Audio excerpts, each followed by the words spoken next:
Bonjour, très, très chaleureuse bienvenue et des salutations d'amour. Je m'appelle Anita, je fais partie des Brahma Kumaris et je suis heureuse d'être avec vous aujourd'hui pour cette session spéciale de Gouttes de paix pour la Grande Muraille Verte. Depuis le 17 juin 2022, nous nous réunissons ici chaque mois pour méditer et envoyer des pensées de paix à la Grande Muraille Verte, la grande merveille de l'Afrique. Ce sont deux projets audacieux visant à restaurer la nature et à améliorer la vie dans toute la région du Sahel. Au cours de ces 3 dernières années, nous avons réfléchi à de nombreuses valeurs, des valeurs spirituelles magnifiques, telles que l'attention, la compassion, le courage, la disponibilité, l'amour, le pouvoir, l'humilité et bien d'autres encore. Au total, nous avons partagé environ 70 épisodes en anglais et en français dans lesquels nous créons un puissant réservoir de paix et de calme. Ces gouttes de paix sont d'une durée de quelques minutes de silence, d'intention et de réflexion, mais elles sont empreintes d'un amour et d'un respect profond pour les personnes, les communautés et la nature de la région du Sahel, de toute la zone de la Muraille Verte. Cela nous rappelle que le soutien spirituel est tout aussi important que l'action physique parce que la paix commence réellement à l'intérieur de soi. Aujourd'hui, nous nous réunissons pour ce qui sera notre dernière session de Gouttes de paix pour la Grande Muraille Verte sous ce format. Alors, c'est l'occasion de faire une pause, d'honorer le chemin parcouru jusqu'à présent et de préparer la suite, car il y aura une prochaine étape. Aujourd'hui, nous nous concentrons sur 2 valeurs particulières, le détachement et la gentillesse. Peut-être qu'ils semblent être à l'opposé, mais en fait, ils se soutiennent l'un et l'autre. Le détachement, c'est rester calme, rester au-delà, ne pas être influencé par les circonstances qui nous entourent. La gentillesse est l'expression naturelle de l'amour qui circule lorsque je suis fort et forte et paisible intérieurement. Une personne détachée spirituellement vit dans le monde et rayonne de bonté. Nous pouvons dire que comme une fleur de lotus qui pousse dans une eau boueuse, elle vit au-delà, reste belle et intouchée. Alors profitons de ce temps de réflexion ensemble. À la fin de la session, je vous donnerai quelques informations sur la prochaine phase de Peace Drop, de gouttes de paix. Je vous en prie, profitez-en et je vous remercie du fond du cœur d'être avec nous. Salutations de paix.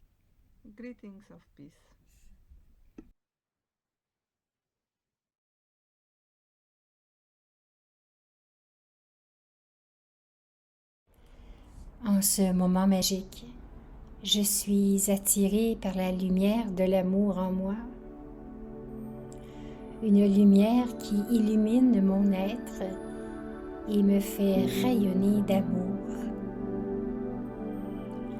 Cet amour me concentre sur la vérité.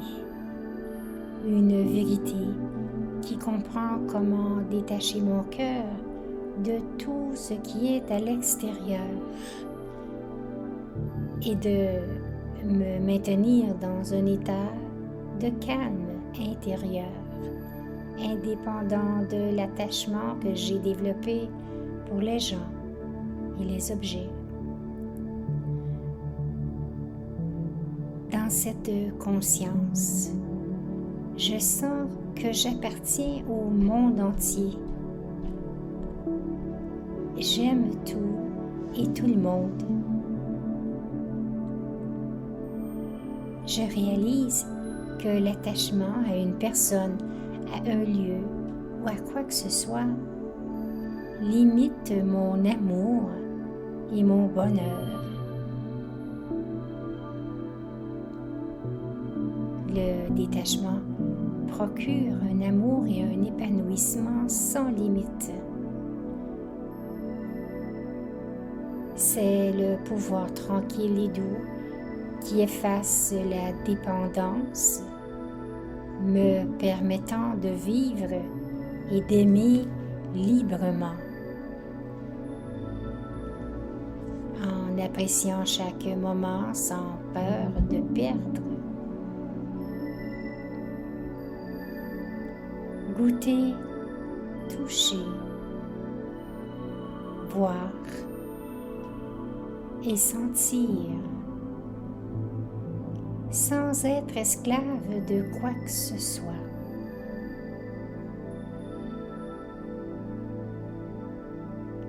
Je peux aimer la nature et l'environnement sans les maltraiter.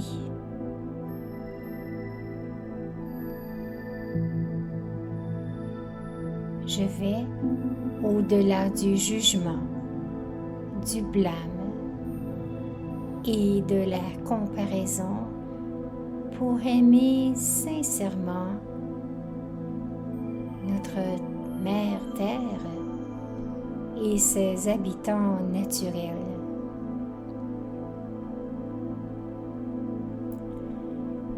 Je suis puissante et détachée. J'aime sans contrôler. Je suis capable de lâcher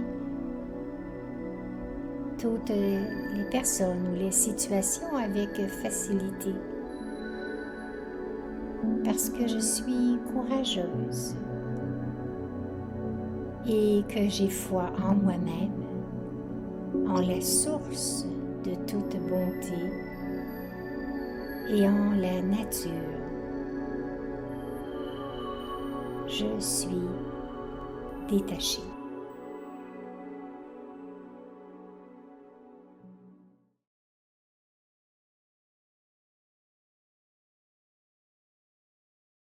Du Proche-Orient et de l'Afrique du Nord est la région la plus aride du monde. Elle est confrontée à de graves sécheresses et à la désertification qui menace la sécurité alimentaire et épuise les ressources en eau. D'ici 2050, la fréquence des sécheresses devrait augmenter de 20 à 60%. L'Organisation des Nations Unies pour l'alimentation et l'agriculture relève ces défis grâce à une planification intégrée de l'usage des terres, à une utilisation efficace de l'eau et à des pratiques agricoles durables. Les techniques de restauration telles que la gestion des sols et la séquestration de carbone renforcent la résistance à la sécheresse, stimulent la productivité agricole et restaurent les écosystèmes. Le reboisement réduit l'impact des tempêtes de sable et de poussière, en améliorant la couverture des sols et en les stabilisant, comme le montre la Grande Muraille verte en Mauritanie et au Soudan. La restauration des terres dégradées est essentielle pour mettre fin à la pauvreté, assurer la sécurité alimentaire et améliorer les moyens de subsistance. Les pratiques durables d'aujourd'hui assureront un avenir résilieux aux générations futures.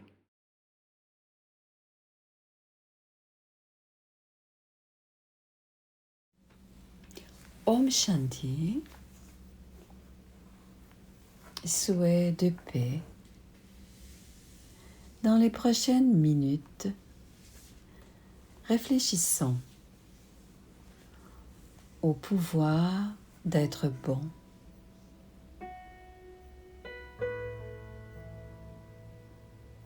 Souvent, nous réfléchissons à la bonté comme étant quelque chose de léger, quelque chose de facile. Mais dans les faits, la bonté, c'est très ou peut être un pouvoir une force puissante dans le monde. Dadi Janki, un professeur spirituel bien connu à travers le monde, a parlé de notre devoir. Nous avons ce devoir d'être bons. Elle disait, c'est pour cela qu'on s'appelle l'humanité ou les êtres humains. La bonté est essentielle à notre humanité.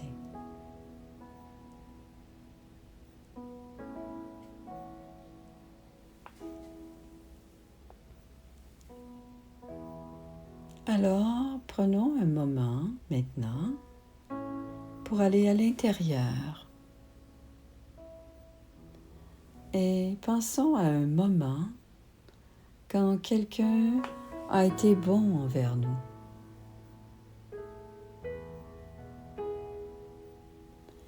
Comment est-ce qu'on s'est senti? Qu'est-ce que cela a changé ou transformé à l'intérieur de nous? Dans notre façon de penser, dans notre façon de se sentir, dans notre façon d'agir dans une situation en particulier.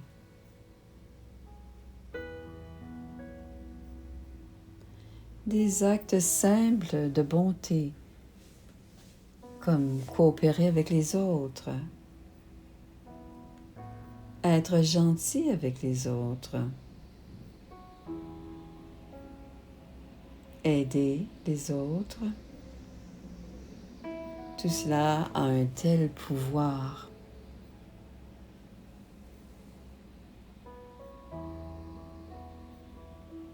Mais tout comme c'est notre devoir d'être bon, on peut aussi apporter de la compassion dans nos relations interpersonnelles.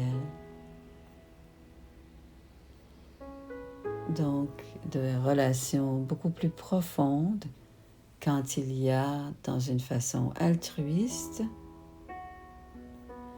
nous cherchons à apporter la paix et le bonheur aux autres dans nos pensées, nos paroles, dans nos actions.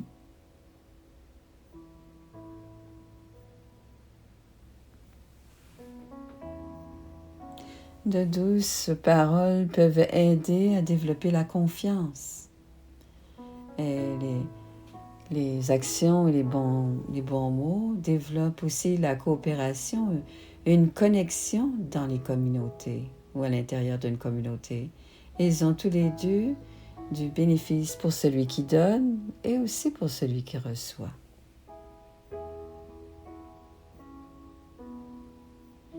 Cela apporte que nos relations soient d'âme à âme.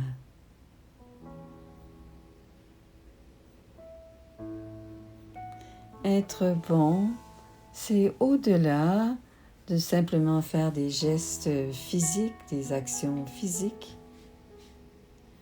C'est aussi être dans ce discernement de ce que l'âme a besoin dans une telle situation.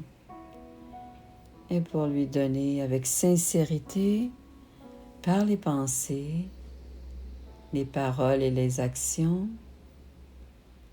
de la compassion, du bonheur, de l'amour et de douces paroles à ceux avec lesquels on interagit.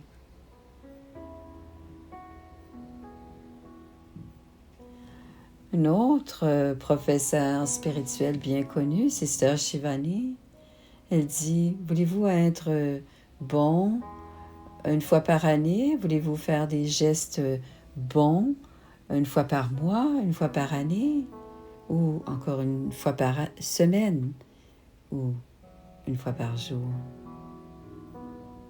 Je pense qu'elle nous défie de penser non seulement à faire des gestes de bonté, mais d'être bon. C'est qui nous sommes en tant qu'âme, avoir ce chemin spirituel sur cette terre humaine. Et d'être bon va nous aider dans tout ce que nous faisons au jour le jour. Et cela va nous être du bénéfice autant ceux avec lesquels nous sommes bons, et cela va nous faire du bien à nous. Alors nous pouvons travailler à devenir bons, et tous autant que nous sommes, profondément dans notre véritable nature, nous sommes bons. Vous êtes bons.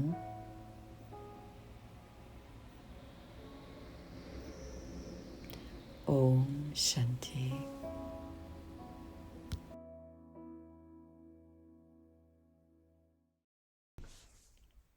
Merci beaucoup d'être avec nous aujourd'hui, mais aussi d'avoir été avec nous depuis les derniers 36 mois.